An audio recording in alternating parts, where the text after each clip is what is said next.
तो आज की क्लास में बेटा हम स्टेम की ही फर्दर टाइप्स को कंटिन्यू करेंगे।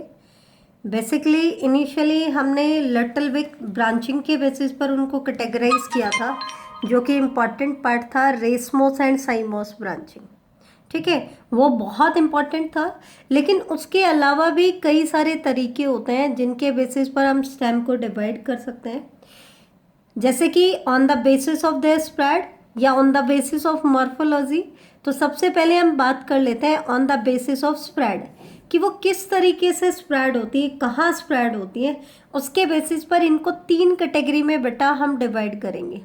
कौन कौन सी कैटेगरी है? Aerial stem, sub aerial stem and underground stem. कौन कौन से स्टेम है? Aerial, sub aerial and underground stem. Aerial का मतलब क्या है? अगर कोई स्टेम एयर के कांटेक्ट में रहती है, ठीक है। सब एरियल मतलब है तो एयर के कांटेक्ट में लेकिन पैरेलल टू द ग्राउंड, और अंडरग्राउंड मतलब below the soil. Simple terms हैं ये तो। मतलब एरियल स्टेम हम किनको कहेंगे? The stem rise upwardly into the air। इसका मतलब क्या है? ये स्टेम कैसे हैं?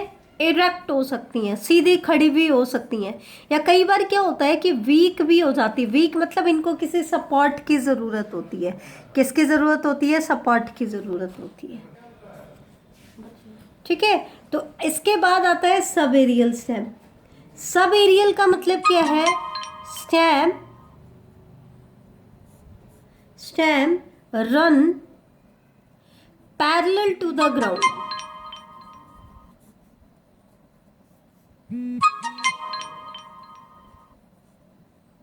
ये क्या कह रहे हैं?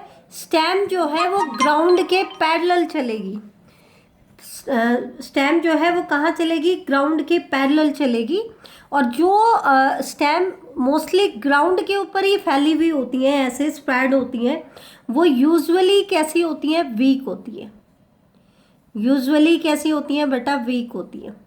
जबकि जो एरियल स्टेम होती हैं वो इरेक्ट भी हो सकती हैं, खुद से भी खड़ी रह सकती है, या वीक भी हो सकती है लेकिन किसी सपोर्ट की हेल्प से वो एयर के कांटेक्ट में आ जाती हैं। ये यूजुअली वीक होती हैं और ग्राउंड के पैरेलली रन करती हैं। जबकि अंडरग्राउंड स्टेम जो होती हैं बेटा, वो क्या करती है? दे लाई इनसाइड द सोइल। वो सोइल के अंदर रहती हैं। ठीक है, हालांकि ये हो सकता है कि वो एरियल ब्रांचेस बना दें। They produce aerial branches and leaves. ये स्टेम खुद तो कैसी होती हैं बेटा?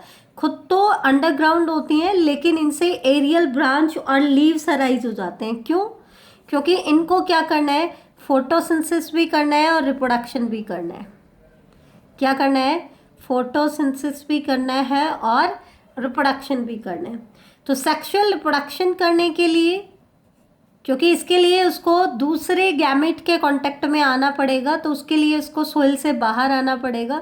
तो सेक्सुअल रिप्रोडक्शन करने के लिए और फोटोसिंथेसिस के लिए ये क्या बनाती है? एरियल ब्रांच एंड लीव्स बनाती है, ताकि सेक्सुअल रिप्रोडक्शन हो जाए और लीव्स को सनलाइट मिल जाए तो वो फोटोसिंथेसिस भी कर ले।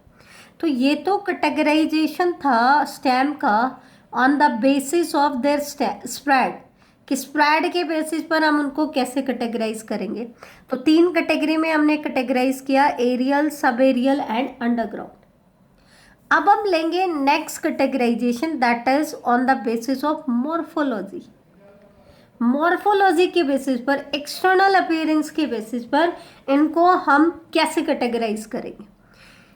तो एक्सटर्नल अपीयरेंस के बेसिस पर इनको हम 3 कैटेगरी में डिवाइड करेंगे, erect stem, reduced stem and week stem. अब ये तो हम पहले ऊपर ही पढ़ चुके हैं। इरेक्ट स्टेम होंगी तो सिर्फ किस में होंगी? एरियल में होंगी।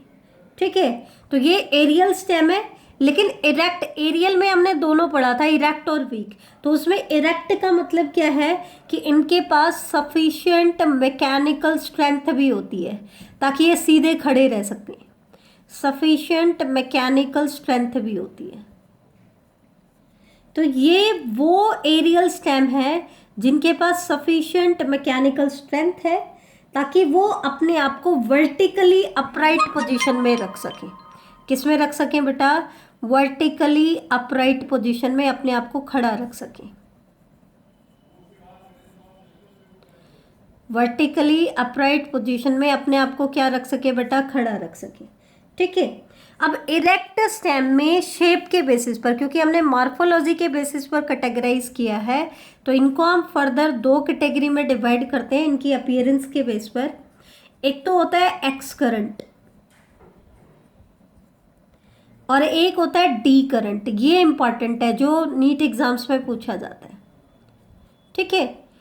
डी करंट को ही डेलिक्विशेंट भी कहा जाता है। डी करंट को ही क्या कहा जाता है? डेलिक्विशेंट। एक्स करंट का मतलब क्या होता है बेटा? Main stem is thickest at the base. Main stem जो होगी बेस के ऊपर सबसे थिक होगी। देखो यहाँ पे डायमीटर हमने क्या बनाया है? ज्यादा बनाया है।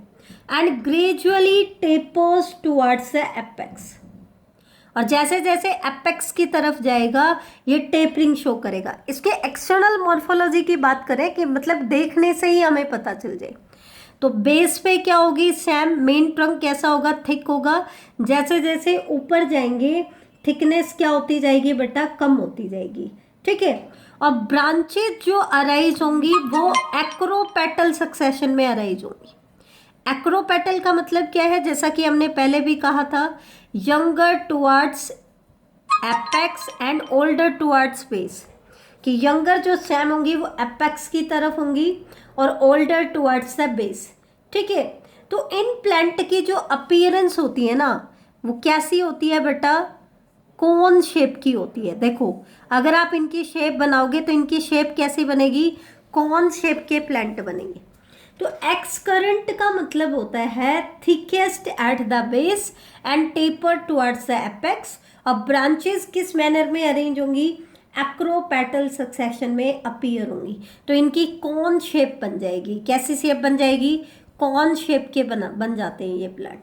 ऐसी कंडीशन हमें किस में देखने को मिलती है? क्योंकि हमने पहले कहा कि इनमें इम्पॉर्टेंट क्या होता है? एग्जाम्पल। ठीक है। तो इसमें एक तो एग्जाम्पल आप दे दोगे यूकेलिप्टस का, यूकेलिप्टस, और दूसरा एग्जाम्पल आप दे दोगे कैशुअरीना, कैशुअरीना। ठीक है। तो ये दो example x current appearance show करते हैं। अब हम बात करते हैं डी करंट अपीयरेंस की। ठीक है। इसमें क्या होता है? मेन स्टेम कुछ हाइट तक तो ग्रो करती है, लेकिन कुछ हाइट, सर्टेन हाइट ग्रोथ करने के बाद it gets divided into several branches. ये कई सारी ब्रांचेज में जाकर के टूट जाती है। किस में जाकर के टूट जाती है? कई सारी ब्रांचेज में जाकर के टूट जाती है। These branches dominate by giving branches of several order। अब ये भी क्या करेंगी? अलग अलग ऑर्डर की ब्रांचिंग को दे देंगी। ठीक है। इस तरीके का ब्रांचिंग पैटर्न हमें यहाँ पे देखने को मिलेगा। सेवरल ऑर्डर की ब्रांचेज हमें देखने को मिलेगी। ट्री जो होता है वो कैसी शेप में आ जाता है? डोम शेप में आ जाता है। ये जो नॉर्मल, जो हम ट्री की जब हम छोटे थे तो ऐसा डायग्राम नहीं बनाते थे ट्रीज का, तो एक्चुअल में वो ट्रीज कैसे हैं? डोम शेप के हम बना रहे हैं। वो होता है डी करंट। डी करंट में क्या होता है? मेन स्टेम कुछ टाइम ग्रो करने के बाद ब्रांचेस में डिवाइड हो जाती है, और ब्रांचेस सब ब्रांचेस में डिवाइड हो जाती हैं ऑफ सेवरल ऑर्डर, और प्लांट की शेप जो है वो कैसी हो जाती है? Dome shape. तो दो शेप के एरियल प्लांट होते हैं, या तो एक्स करंट होते हैं या डी करंट। एक्स करंट में शेप आती है कॉनिकल। ठीक है। कैसी आती है? कॉनिकल। इसमें कॉनिकल में क्या होता है? मेन स्टेम होता है। ठीक है। अब ब्रांचेज एक्रोपेटल सक्सेशन में आती है, सेवरल ऑर्डर की ब्रांचिंग नहीं है इनमें। ठीक है। ये चीज ध्यान रखना। स्टेम, मेन स्टेम जो होता है वो क्या होता है? थिकेस्ट एट द बेस, और अनलिमिटेड ग्रोथ शो करता है। यहाँ पे मेन एक्सिस क्या शो करता है बेटा, लिमिटेड ग्रोथ शो करता है, ये चीज ध्यान रखना। अब हम बात करते हैं रिड्यूस्ड स्टेम की। किसकी बात करेंगे, रिड्यूस्ड। तो स्टेम में रिड्यूस्ड वर्ड का मतलब ही क्या है, कि इंटरनोडल डिस्टेंस क्या हो गया है, कम हो गया है, ठीक है। तो इसके केस में स्टेम जो होती है हाईली रिड्यूस्ड होती है। हाईली रिड्यूस्ड का मतलब क्या होता है, नोड्स बिल्कुल ही पास पास आ जाते हैं। और स्टेम जो है वो रूट के बेस के ऊपर एक डिस्क की फॉर्म में ही रहती है। रूट के बेस पे स्टेम किस फॉर्म में रहेगी, डिस्क फॉर्म में रहेगी, ठीक है। मतलब स्टेम इतनी रिड्यूस हो गई है कि nodes and internodes are indistinguishable. Nodes and internodes are not distinguishable. वो अब क्लियरली विजिबल नहीं है हमें, क्यों, क्योंकि इंटरनोडल डिस्टेंस बहुत हाईली रिड्यूस हो चुका है। तो नोड इतने पास पास आ गए हैं कि हम इंटरनोड को देख ही नहीं पा रहे, ठीक है। अब आपको पता है नोड्स पे क्या होती हैं, ब्रांचेज और लीव्स होते हैं। तो अब नोड बिल्कुल पास पास आ गए तो लीव्स भी क्या कर लेंगे, क्राउडिंग कर लेंगे, क्राउड हो जाएंगे, ग्रुप में आ जाएंगे। तो leaves appear in crowded form.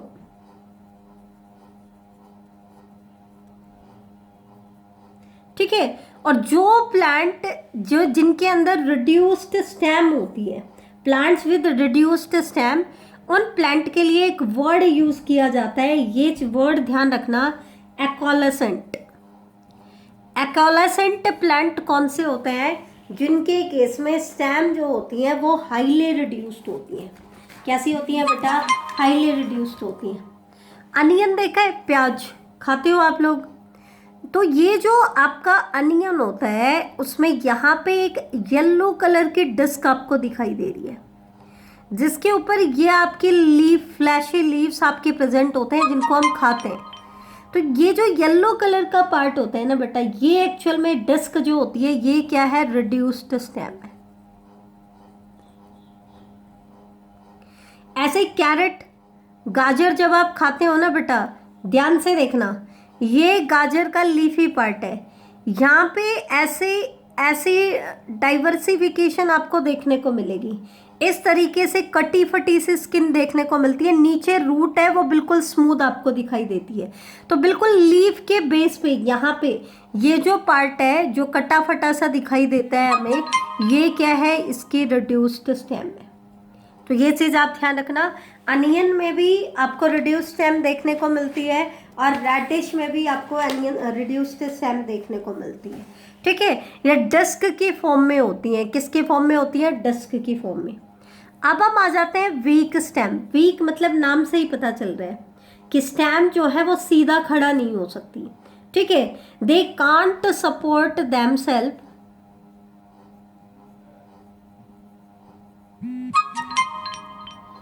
they can't support themselves in upright position। वो अपने आप को अपराइट पोजीशन में खड़ा नहीं रख सकती है, ठीक है। हालांकि इनकी जो स्टेम होती है वो एलोंगेटेड हो सकती है, नैरो हो सकती है, एंड सॉफ्ट स्टेम होंगी, हार्ड नहीं होती हैं। कैसे स्टेम होती हैं, सॉफ्ट स्टेम होती है। मे बी एरियल और सब एरियल, वीक स्टेम आपको दोनों में मिलेंगी। एरियल में भी वीक स्टेम देखने को मिलती है, लेकिन वो किसी सपोर्ट की हेल्प से अपराइट पोजीशन में चली जाती हैं। और सब एरियल में बिल्कुल वीक स्टेम है, लेकिन उन सपोर्ट की हेल्प नहीं लेती, ग्राउंड के पैरेलल ही चलती हैं, तो उनको हम कहते हैं सब एरियल। तो ये तो आपका क्लासिफिकेशन था, मॉर्फोलॉजी के बेसिस पर हमने अलग अलग टाइप की स्टेम्स को कैटेगराइज किया था।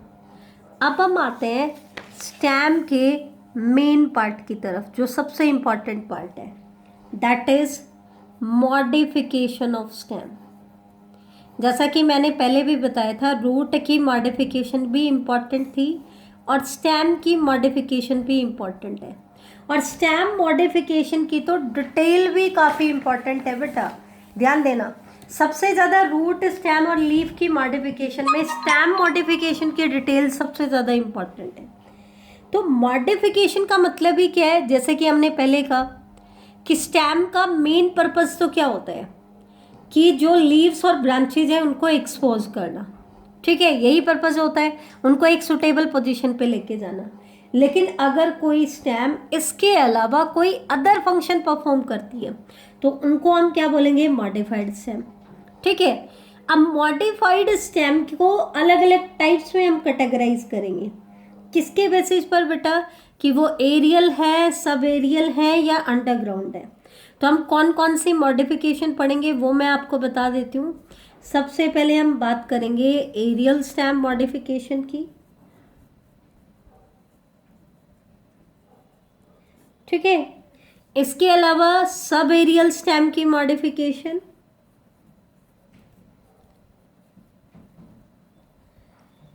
सब aerial stem modification, underground stem modification,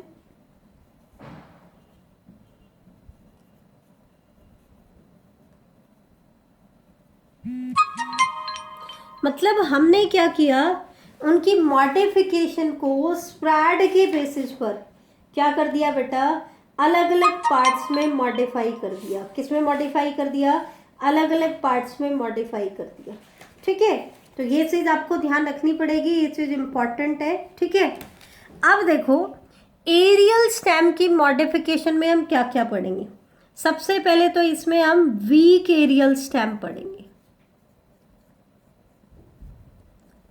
week aerial stem में हम दो तरीके की मॉडिफाइड स्टेम पढ़ेंगे, एक तो होती है ट्वीनर्स और एक होते हैं क्लाइंबर्स, ठीक है। इसके अलावा और क्या क्या एरियल स्टेम मॉडिफिकेशन होती हैं, कई बार स्टेम जो हैं वो टेंड्रिल्स में मॉडिफाई हो जाते हैं, ये भी इम्पॉर्टेंट है। कई बार स्टेम हुक्स में मॉडिफाई हो जाती है, कई बार स्टेम थोन्स में मॉडिफाई हो जाती है, कई बार स्टेम फाइलोक्लेड्स में मॉडिफाई हो जाती है। स्टेम, टेंड्रिल, थोर्न एंड पाइलोक्लेड, ये बेटा आपको एनसीईआरटी में भी मिल जाएंगे। एनसीईआरटी ने भी इनके एग्जाम्पल दिए हैं, स्टेम टेंड्रिल के दिए हैं, थोर्न्स के दिए हैं, और फाइलोक्लेड का नाम नहीं दिया है लेकिन एग्जाम्पल दे करके डिस्क्राइब किए। इसी के अलावा मॉडिफाइड एरियल स्टेम में आता है क्लैडोड्स एंड थैलेमस। नीट एग्जाम्स के लिए फाइलोक्लेड, क्लैडोड इंपॉर्टेंट है, बाकी तो एनसीईआरटी का पार्ट है वो भी इंपॉर्टेंट है, ठीक है। सब एरियल स्टेम मॉडिफिकेशन मतलब ऐसी स्टेम मॉडिफाई हो रही है जो ग्राउंड के पैरेलली रन कर रही है, ये बहुत इंपॉर्टेंट पार्ट है। इसमें हम तीन टाइप की मॉडिफिकेशन पढ़ेंगे, runner, stolon and offset. तीनों एनसीईआरटी ने दिए हैं और तीनों ही इंपॉर्टेंट है, क्योंकि मैंने पहले कह चुकी हूँ कि मॉर्फोलॉजी की एनसीईआरटी बड़ी इंपॉर्टेंट है, तो ये नीट एग्जाम्स में आ सकते हैं। ऐसा ही अंडरग्राउंड स्टेम की मॉडिफिकेशन, ये भी एनसीईआरटी ने दिए हैं, sucker, rhizome, corm, tubers and bulb, ठीक है। शक्कर बहुत इंपॉर्टेंट है, इसमें ध्यान रखना, ये भी आपको एनसीईआरटी में इनके एग्जाम्पल मिल जाएंगे। राइजोम का एनसीईआरटी ने एग्जाम्पल दिया है जिंजर, तो आपसे पूछ सकते हैं जिंजर में कैसी मॉडिफाइड स्टेम है, राइजोम है। कॉर्न में एनसीईआरटी ने एग्जाम्पल दिया है कोलोकेशिया का, कोलोकेशिया का एग्जाम्पल आपको मिल जाएगा, और ट्यूबर में दिया है पोटैटो का, ठीक है। डिटेल हम इनकी अलग से करेंगे, तो ये पार्ट बड़ा इंपॉर्टेंट है बेटा, ठीक है। तो अभी इस क्लास में हम इतना ही पढ़ेंगे, इससे आगे हम सबसे पहले वीक एरियल स्टेम की मॉडिफिकेशन स्टार्ट करेंगे नेक्स्ट लेक्चर में, दैट इज ट्वीनर्स एंड क्लाइंबर्स।